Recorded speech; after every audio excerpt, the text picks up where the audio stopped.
Parents go on vacation and leave their critically ill daughter alone in the hospital, but when they return, they are shocked by what happens next. Nancy had always known she was not a priority to her parents. Since she was little, she felt the coldness from Thomas and Karen, who treated her like an obligation to be fulfilled, not as a daughter to be loved. While other children received affection and attention, she grew up surrounded by indifference. Her needs were met mechanically, without affection, as if they were just another item on her parents' list of responsibilities. If she got sick or needed something, she was treated with impatience, as if she were just a nuisance.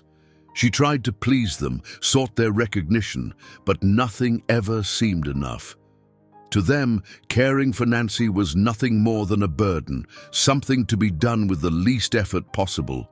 The only thing that made Nancy feel loved was her friendship with Charlotte. They grew up together and shared a real connection, something Nancy had never felt at home. Besides, her friend, Margaret, Charlotte's mother, also offered her the affection her own parents never showed. Margaret would notice when Nancy was sad, comfort her, and make her feel like part of a real family. Whenever she needed to escape her parents' coldness, she found refuge in her friend's house, where she received the affection she so deeply desired, even though she knew that love was not coming from those who should have been showing it. Nancy was used to her parents' indifference, but nothing could prepare her for what was about to come.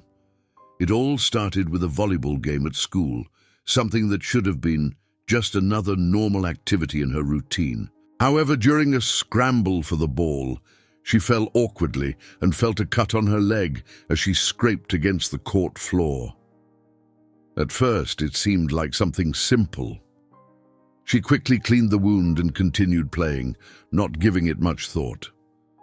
But in the following days, she began to notice that the pain wasn't going away as it should.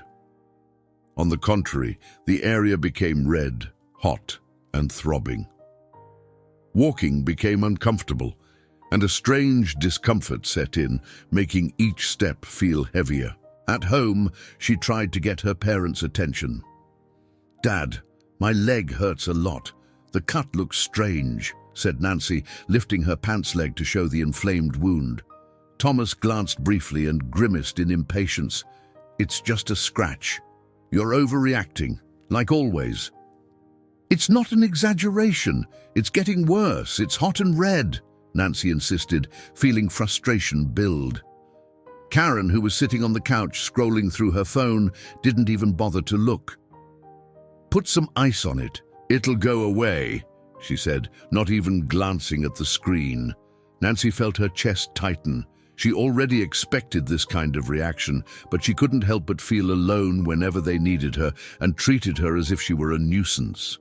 She tried to take care of the wound on her own, cleaning it with alcohol and applying a bandage, but nothing seemed to help. The pain increased every day, turning even the simple act of walking into torture.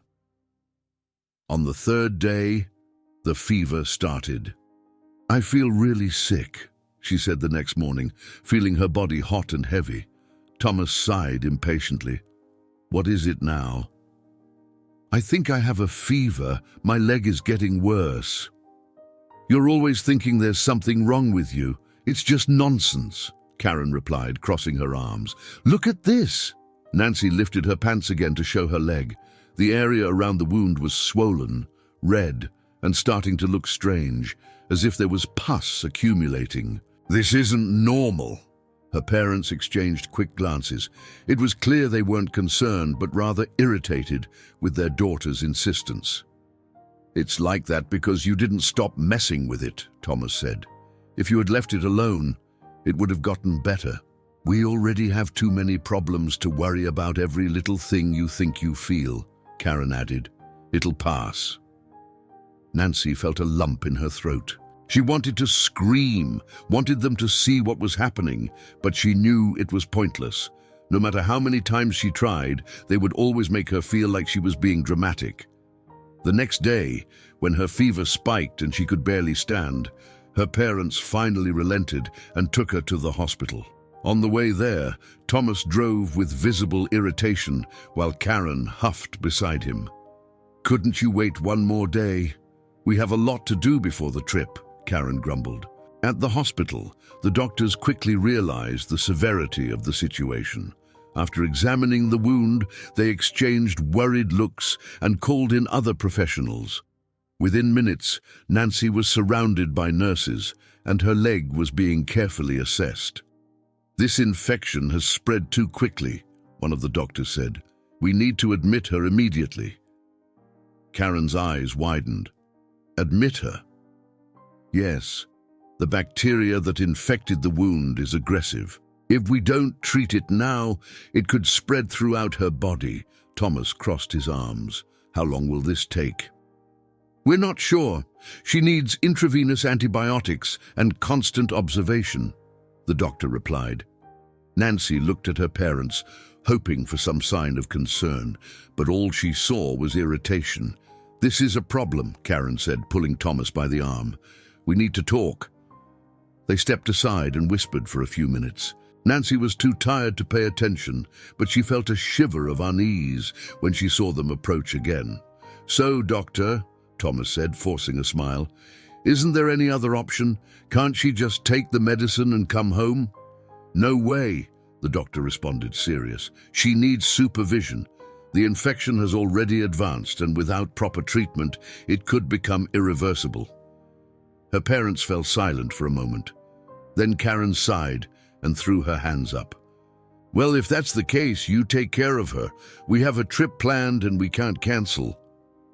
Nancy blinked, stunned. "What?" "We've already spent so much money on this trip," Thomas explained, "and rescheduling everything would be really expensive." "You're leaving me here?" Nancy asked incredulously. "Don't make a drama out of this," Karen said, rolling her eyes. "You're old enough. Just stay quiet and do what the doctors tell you." Nancy felt a chill down her spine. They were really going to leave. The doctor frowned. "She's a minor. She can't be admitted without a guardian." "This is ridiculous," Karen said. "We can't just stay here for days over a stupid cut." "If you leave, you'll need to designate someone to take responsibility for her," the doctor replied, crossing his arms. Thomas sighed. "We don't have anyone." "Then you'll have to stay," the doctor said firmly. Her parents exchanged looks, clearly irritated. Then Thomas forced a smile. "We'll figure it out." They stepped away and whispered again. Nancy watched, too stunned to react. After a few minutes, they returned with a determined look. "We've made our decision," Thomas said. The doctor raised an eyebrow. "And what's that?" "We're going on the trip," Karen said, grabbing her purse. "And our daughter will be fine," Thomas added.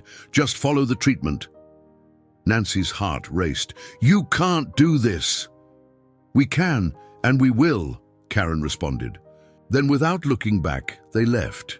Nancy continued to stare at the hospital door, even after Thomas and Karen disappeared down the corridor. She wanted to believe that at any moment they would return, say it was all a mistake, that they never intended to leave her alone there. But time passed, and no one came. The emptiness that had always existed between her and her parents was now final. They had really abandoned her. She felt her body heavy, the fever rising higher, and the pain in her leg pulsing as though something were burning under her skin. Each movement felt like it drained her strength, but she knew she couldn't just sit there hoping something would change on its own. The doctors had already made it clear that she needed a guardian. If her parents didn't care, she would have to find someone who did. With difficulty, Nancy reached for her cell phone on the bedside table. Her fingers trembled, the fever making her sweat, and every movement felt like a tremendous effort. Her vision blurred, and the pain in her leg throbbed as though something was eating away at her flesh from the inside. She took a deep breath, trying to ignore the weight in her arms and the growing dizziness. She needed help. She needed to talk to Charlotte. She slid the screen of her phone and searched for her friend's name in the contacts list. Her heart raced, a mix of fear, anger, and desperation. When she finally found the name, she tapped to call and held the phone to her ear, praying Charlotte would answer quickly. The call rang once, twice, 3 times. Nancy felt panic rise. What if Charlotte didn't answer? What if she was busy? What if it was too late? "Please pick up. Please pick up," she murmured, feeling tears burning her eyes. Suddenly, a click. "Nancy!" Charlotte's voice came from the other side, full of surprise and concern. "What happened?" Nancy tried to speak, but her voice failed her. She felt a tight knot in her throat, as though she was finally absorbing the reality of what had happened. Her parents had left her there. They had abandoned her. "Nancy, can you hear me? Talk to me," Charlotte insisted, now more alarmed. Nancy took a deep breath and tried to focus. My parents, they left me here. They left..." "What?" The indignation in her friend's voice was clear. "What do you mean they left? Where are you now?" "Still at the hospital." Nancy's voice was weak. "They had a trip. Said they couldn't cancel. They just left and left me here alone." There was a brief silence on the other end of the line, but Nancy could hear Charlotte's rapid breathing. "Is this serious?" Charlotte asked incredulously. "Do you think I'd joke about something like this?" Nancy replied, her voice choked. "No, of course not," Charlotte said quickly. I can't believe they were capable of doing this." There was noise in the background, as though Charlotte was moving quickly. "Mom, come here now, it's urgent." Charlotte's voice sounded frantic. Nancy's heart raced. She knew Margaret cared for her, but what if it was too much to ask? What if Margaret couldn't help? She had no one else. In just a few seconds, Margaret picked up the phone. "Nancy, sweetheart, tell me what's happening." Her soft yet firm voice made Nancy break down. Tears started flowing uncontrollably. They left me here. I'm alone, Mrs. Margaret. They just went on their trip and left me." On the other end of the line, Margaret was silent for a moment. When she spoke again, her voice was filled with indignation and something else, a contained fury. "This is absurd." Her voice trembled, but not with hesitation, more like anger. "I'm coming right now, sweetheart, don't worry." "You're not going to be alone." Nancy squeezed her eyes shut, trying to control the tears. "Mrs. Margaret, thank you." "Stay calm, my dear. I'll be there in a few minutes." The call dropped, and Nancy let the phone fall onto the mattress. Her chest was rising and falling rapidly as she tried to process what had just happened. For the first time since her parents abandoned her, she felt a glimmer of hope. Less than an hour later, the hospital room door burst open. Margaret entered first, her face a mixture of concern and indignation. Charlotte followed closely behind, her eyes red from crying. "Nancy!" Charlotte ran to her friend and held her hand tightly. "Oh my God, how could they do this?" Margaret approached the bed and touched the girl's forehead. "You're burning with fever. This is outrageous. How could they just leave you here?" Nancy looked at both of them, and the contrast between their concern and her parents' coldness made her tears fall again. "They didn't think twice. They just left." Margaret's eyes burned with anger, but her tone remained firm. "Don't worry about them anymore. I'm here now, and I'm not leaving your side." At that moment, the doctor entered the room and looked surprised when he saw Margaret and Charlotte. "Sorry, but who are you?" "I'm Margaret, her friend's mother," Margaret replied, crossing her arms. "And since her parents had the audacity to abandon her, I'll take responsibility." The doctor looked at Nancy, who just nodded. "Her condition is serious," the doctor said with a grave look. "We couldn't leave her alone in these conditions." "How serious?" Margaret asked, her voice heavy with concern. The doctor sighed, choosing his words carefully. "The infection is spreading faster than we'd like. Even with the antibiotics, we haven't seen the expected response. We're monitoring closely, but if this continues, we could face very serious complications." Nancy felt a chill run down her spine. "What does this mean exactly?" The doctor stared at her seriously. "It means we need to be very aggressive with the treatment and watch every detail. If the infection continues to spread, it could compromise tissues beyond the affected area, and that could lead to risks we want to avoid at all costs." The silence in the room was heavy. Margaret furrowed her brow, trying to absorb what she had just heard, while Charlotte put her hand over her mouth, visibly scared. "This can't be happening," Charlotte murmured, her eyes filling with tears. Margaret closed her eyes for a moment and took a deep breath before asking, "What else can be done?" "We'll maintain the current treatment, adjust medications if necessary, and monitor her constantly," the doctor explained. "But we need to be vigilant for any signs of worsening." He stood up and gave Nancy a compassionate look before leaving the room, leaving behind a suffocating silence. Nancy lowered her eyes to her trembling hands on the sheets. "I can't get worse." Her voice came out as a whisper. Margaret leaned in and held her hand firmly. "You won't go through this alone, my dear. We're here with you." Charlotte quickly wiped her tears and forced a smile. "You're strong, Nancy, and I know you'll get through this."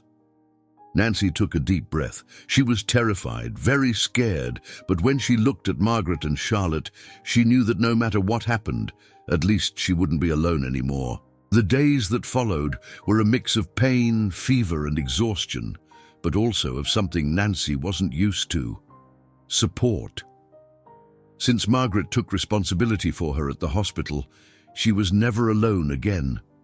Charlotte spent hours by her side, talking to her, holding her hand when the pain became unbearable, and trying in any way to bring a bit of lightness to the situation.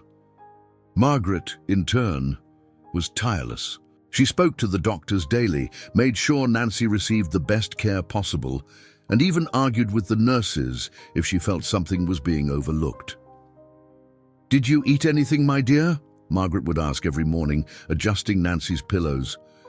"I think I only had some soup," Nancy murmured, lacking energy. "That's not enough. You need strength to fight this infection." But fighting seemed more difficult with each passing day. The antibiotics were administered strictly, but the fever wouldn't go down, and her leg remained swollen and painful. Charlotte tried to distract her with talks of light things, childhood memories, plans for the future. "When you get out of here, we'll go on a trip, just the two of us," Charlotte said one night, sitting on the edge of the bed. "Where to?" Nancy asked, trying to focus on the conversation instead of the pain. "It doesn't matter. What matters is that you'll get better and we'll forget this ever happened." But as much as they wanted to believe, reality was working against them. While Nancy fought to stay stable, her parents were on the other side of the world, enjoying their vacation as if nothing had happened.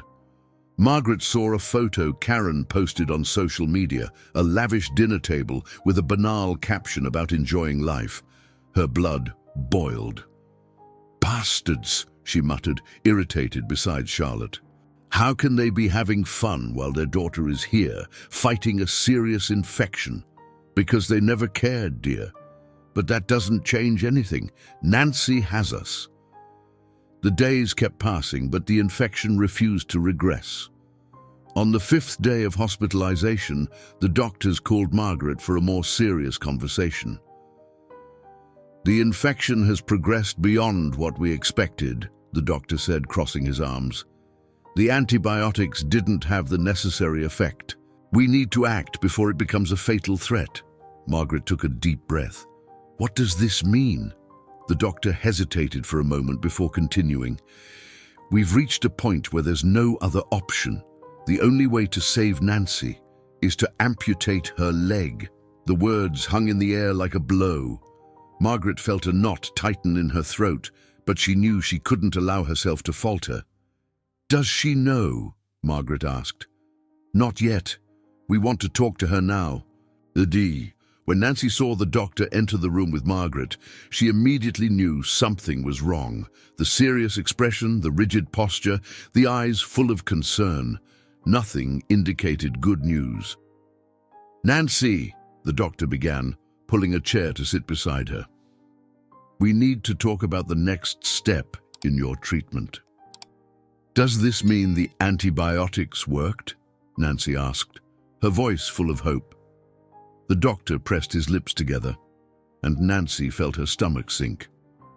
"Unfortunately, no. The infection has spread more than we wanted, and now we need to make a difficult decision." Nancy looked at Margaret, then at Charlotte, who were by her bedside. Both were holding back tears. "What kind of decision?" Nancy asked, her voice growing weaker. The doctor took a deep breath before answering. "To prevent the infection from spreading to the rest of your body, we'll need to amputate your leg." The silence that followed was suffocating. Nancy's heart was pounding against her chest, and she felt her head spinning. "No," she murmured, almost without voice. "This can't be happening." "I know it's hard," the doctor said calmly, "but we've tried everything. If we wait any longer, your life could be at risk." Nancy felt the tears fall. She looked at Margaret, who held her hand firmly. "I'm here, my dear. Whatever you decide, I'll be with you." She looked at Charlotte, who was silently crying, holding her other hand. "You're stronger than this," her friend said. "I know you are." Nancy took a deep breath, trying to absorb the reality. She had no choice. "If it's the only way to save me." She closed her eyes for a moment, then opened them with painful determination. "Do it." The doctor nodded. "We'll prepare you for surgery immediately." And so, while her parents enjoyed their vacation, Nancy was getting ready to lose part of herself. The surgery went without complications, and the doctors assured that the infection had been fully contained. However, the days that followed were difficult. The pain was intense, and the emptiness in her leg felt like an open wound far beyond the physical. Waking up and no longer seeing the limb that had always been there was a constant shock, a brutal reminder of everything she had lost. But unlike what she feared, she was never alone. Margaret and Charlotte alternated by her side, holding her hand when the tears came, helping her eat when discouragement took over, and speaking with the doctors about every detail of her recovery. The first time Margaret helped adjust the pillows around her body, Nancy felt the absence of her leg even more intensely. "It'll take time to get used to it, my love," Margaret said gently, adjusting the sheets with care. Nancy swallowed hard. "What if I never get used to it?" Charlotte, sitting beside her, held her hand. "You will, and when you do, you'll be doing everything you did before, just in a different way." Charlotte's words were full of conviction, but to Nancy, it still seemed impossible to imagine a future where this wasn't an unbearable pain. While Nancy went through her slow and painful recovery, Thomas and Karen enjoyed their vacation without a care. They posted photos smiling, toasting glasses of wine, posting messages about how rest moments are essential. There wasn't even a mention of their daughter. When they finally returned home and decided to visit the hospital, they didn't seem in any hurry. Thomas parked the car calmly, and Karen retouched her lipstick in the mirror before getting out. They walked through the hallways as if they were visiting an acquaintance, with no urgency, no anxiety. But as soon as they entered Nancy's room, their expressions changed instantly. The daughter they had left days before was no longer the same. Her skin was pale, her eyes tired, and her body seemed smaller in the hospital bed. But what hit them like a punch was the empty space under the sheet where her leg had once been. Karen put her hand to her mouth, her eyes wide. "What?" Thomas stood frozen, blinking as though his mind couldn't process the scene in front of him. "What happened here?" Nancy stared at them, and the look she gave her parents wasn't one of sadness, nor of pleading. It was an empty, cutting look from someone who knew they had been abandoned when they needed her most. "Did you lose something while you were having fun?" Her voice was low, but heavy with a weight that made Karen take a step back. "This can't be true," Thomas murmured, his voice trembling. "This can't have happened." Margaret, who had been sitting beside Nancy, stood up slowly and crossed her arms. "It happened, and it happened because you weren't here." But... Karen looked desperately at the doctor who had just entered the room. Was this necessary? Was there any other option? The doctor stared at her with no sympathy. There was. If we had treated the infection sooner, but the delay put her life at risk. When we finally made the decision, there was no other choice. Thomas ran his hand over his face as though he wanted to rip that moment out of reality. My God, my God. Nancy kept her gaze fixed on her parents. "You didn't even bother to ask how I was doing while you were traveling, did you?" Their silence was the answer. Before they could say anything, a firm voice sounded from the door. "Thomas and Karen." They turned around and saw 2 police officers and a hospital representative. "What's going on?" Karen asked, confused. "The hospital filed a report on the abandonment of a minor in critical condition, and we've received a formal complaint," the police officer said, pointing to Margaret. Thomas looked at Margaret as though he was seeing her for the first time. "It was you?" "Yes," Margaret replied without hesitation, "and I'd do it again." The case gained widespread attention quickly. Within days, the story had spread. The media found out. Social media exploded with outrage.